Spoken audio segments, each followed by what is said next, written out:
Hello everyone. Today we are back along the former Perkiomen Railroad. I know it's quite a surprise to you guys that we're back on the Perkiomen again. We are in Schwanksville at the intersections of 29 and 73. If you go down that way, that heads towards Gratersford and then eventually Oaks. Wow, I said Gratersford, funny. Anyway, Oaks, Gratersford, that direction. That direction, right there, that is the town of Schwanksville. If you go all the way down the end of the line, that takes you down to Emmaus. It's a little backstory about where I'm at right now. This is technically the second section of rail to be finished along the Perkiomen. The first section went from Oaks to Collegeville in 1868, and this was completed in 1869 with the first train arriving in early to mid 1869 in Schwanksville. Station's not far down the track from here, and like I said, the first train arrived in Schwanksville in 1869. There is some debate as to late 68, early 69, etc., but all the good sources that I have say 69.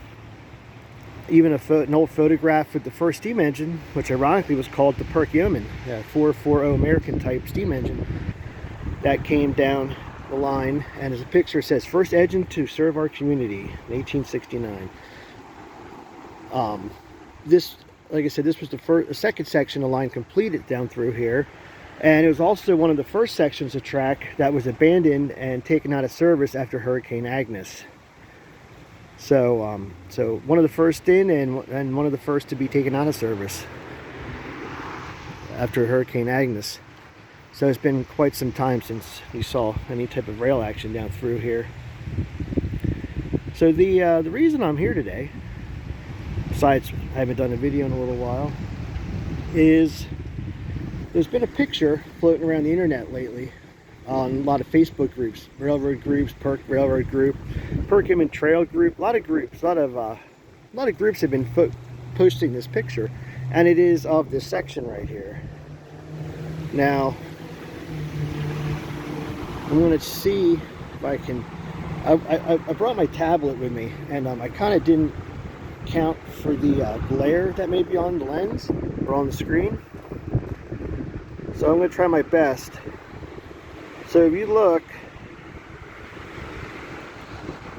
at that picture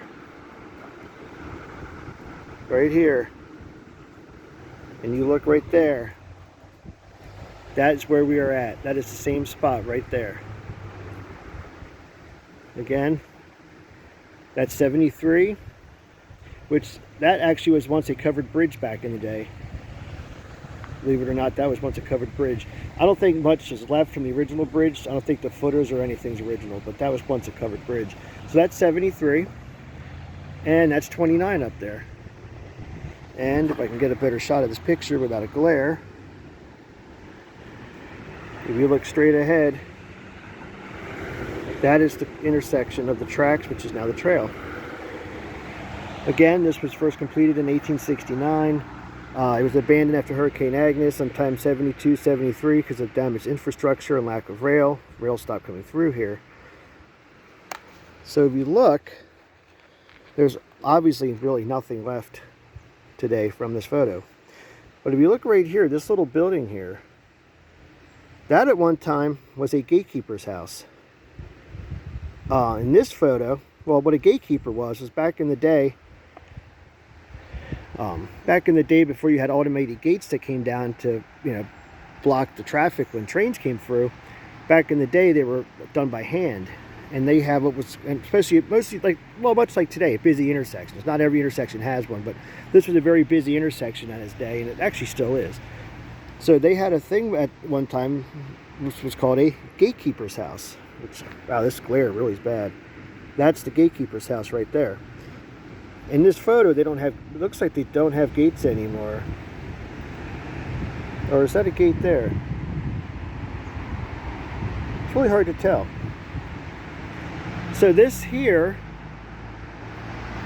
like I said, at one time had gates that came down, and that was what was called the gatekeeper's house. And the guy would sit in the shed. He'd have a little coal stove, and you could, in a little coal stove, he was sitting there. And when he heard the whistle of the train coming by, he'd put the gate down so the trains wouldn't go across it. Now this photo here, this photo right here was taken in 1939. You can see in the bottom, 1939 this photo was taken. If you look at older photos, that gatekeeper's house was actually turned the other way and much closer to the road. Obviously, I don't see gates anymore in this picture, and it was out of service. So why they turned it sideways and moved it down a little bit, may have been used for a tool shed or something. I'm not really sure. But if you look at older pictures of this crossing, you'll see the gatekeeper's house. It actually looks like the door. Looks like it's all boarded up at this point. But that house, little gatekeeper house, was, like I said, facing the other way and closer to the road. But apparently in this photo, boy, that glare is hard to see. It's out of service. You also see cross bucks. There's the cross bucks. Look at that, 1939, gas was 14 cents a gallon. Boy.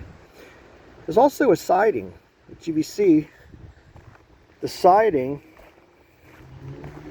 if you see the siding right here going to the right, that would have been just past the intersection, about where that sign is. It would have been just up here. Now it's hard to tell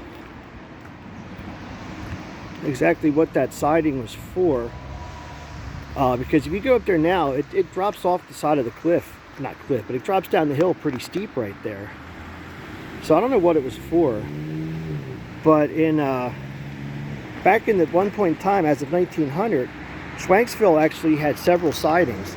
They had a passing siding, which had connections on each end, and that way the trains could go around. They could sit on the siding, wait for the next train, or pass through, or store stuff on. There was a freight siding, which if you go in the parking lot of the Schwanksville station, which is now Snoozy's, a little restaurant, if you look underneath the tree in the parking lot, part of the freight siding is still in the ground. You can still see the rail. There's also a lumber siding, and there was two ice house sidings. One was for something ice, and one was for Mary or something Sailor. I forget the first name, but that's what it's listed as. Because there was an ice house just right down there. So now I'm not sure if that siding would have went to the ice house, because I know unless the passing siding came all the way down here, which is possible. It could have been a very long passing siding. So that could have been part of the passing siding. Like I said, if you look right up there, about where those signs are, you would see that's where that siding went. And again, I'm not really sure what that siding was for. It could have been for the ice house. It wasn't the freight siding, and I know it wasn't for the lumber siding, because there's no way on this side of the track, that close to the Perkiomen Creek, there'd be lumber. And if you look, there's like I said, there's other stuff around here, but nothing's left. Not that I can find, because this was heavily changed in here. This was heavily modified over the years and changed for the trail. At one time, there used to be right in here, I don't know if it was covered over with stones or it was dug up, or if they dug it up and this is the remnants of it. I'm not sure. But there's a base of a flanger sign base that sat here. Like I said in other videos, a flanger sign was a little black triangle that told the trains when they were plowing the tracks with the Russell snow plow or the flanger car or whatever they were using to plow the snow. It would tell them to lift the blades up so they would hit the points of the switch. The points of the switch are the parts that's moved back and forth to make it go different directions on the track. And if a plow hits it, that would bend it up and cause a lot of damage. So another thing to note is right down there is Pennypacker Mills. Very well known, very nice historical site. Governor Pennypacker actually lived there around the turn of the century, then ended up staying in the family till it got part of the Montgomery County Parks. It's currently restored, and you can take tours through it, and it's a really nice place. We had my historical society a year or two ago had an exhibit upstairs for about 8 months. So if you get a chance to go down there to Pennypacker Mills, former Governor Pennypacker's mansion, it's right down there. It's a beautiful place, nice bunch of people. It's very, very, very worth the while. So For those of you who don't know, I'm going to take my life in my own hands here, and I'm going to cross over the rail here. Yeah, rail, boy. Where's my brain at? I'm going to cross the street. I don't think that red cross hand is working. That thing's been red all day. Again, this is where the siding would have come through. And like I said, it's kind of hard to tell because it drops off into nothing. So I'm always thinking it might have been part of the passing siding still. It's hard to tell.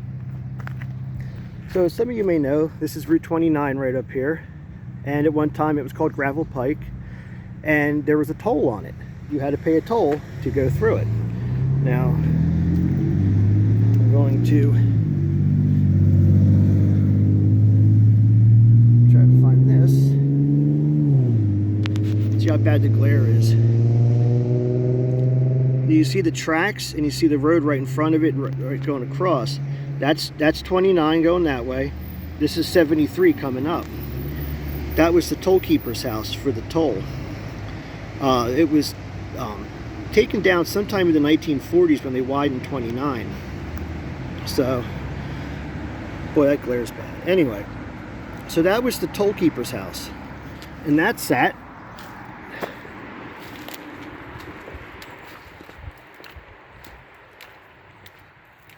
right where those signs are. Like I said, there's 29, there's 73. And it came up, and it was right there, and they widened 29. Sometime in the 1940s, they widened it. And they tore the toll keeper house down because they weren't even using it as a toll road anymore. So if you look right there, that was once right there. Now one of these days, I'm going to go up there and do a little digging. I haven't had a chance. I'm going to walk around there sometime. Not today. I don't think there's any remnants of it left. But I don't think there's anything left of it. But there is, if you look, I'm going to zoom in here. There's a little cement, little concrete piece of a wall or something right there. I don't know if that was part of it or not. Over the years, there's been so many different signs and so much construction and so much everything in here. It's really hard to tell if that was part of the toll keeper's house. But it could have been. And again, this is heading down toward Schwanksville Station in Schwanksville. It's the beautiful Perkiomen Creek. So yeah, I figured I would do this video because, like I said, that picture's been making its rounds lately, and a lot of people don't really know where it's at. Oftentimes when I post videos or even at talks when we do our slide presentations, we'll show slides. Being around this my whole life and studying it for so long and just growing up around it and it being part of my life since I was a kid, I take for granted that people know where everything's at along here, but not everybody does. But yeah, that switch would have been right there. And it looks like because the railroad was probably a little over this way, a little more. That embankment, it looks like that embankment's been there a long time. So, not really sure. But it could have been part of the passing siding. Like I said, there was 2 ice house sidings. There was a passing siding. There was a freight siding. And there was a lumberyard siding. Pretty sure I know where the lumberyard. I think the lumberyard was down this way. Was that way a little bit. Down where the water authority or whatever that is now. I'm pretty sure that's where that was. The lumberyard. And the ice house was down here. So if I was to bet, I would say this could have been still part of the passing siding. Because at one time, the Iron Horse Rambles, when they came through here in the early 60s, the Iron Horse Rambles actually came through here, and there's a picture of this T1 sitting on the siding. So those were long trains, and it could have been a very long siding. But it's anyone who's never had a chance to walk the Perkiomen Trail, it's a very beautiful place. A lot of history along here. Imagine coming down here back in the day when everything was, the railroad was at its peak, and that was still a covered bridge crossing through here. See a nice big old covered bridge there. But I'm going to do a little video sometime about rail trails. We often get the question about, if you're into rail preservation, how do you support this being now a trail, most of it, and how you support rail trails, because rail trail and rail preservation don't really go together. My thought of it is, like, this line was already basically either out of service. This line was already out of service and past its usefulness and pretty much gone before it was thought about becoming a trail. So the county bought this property in 1978 to start the trail. Didn't get completed for almost 20 years because of many issues and getting land back from landowners, etc., etc. But if you have to take rail and destroy an active railroad to make a trail, totally against it. 100% against rail trails in that sense.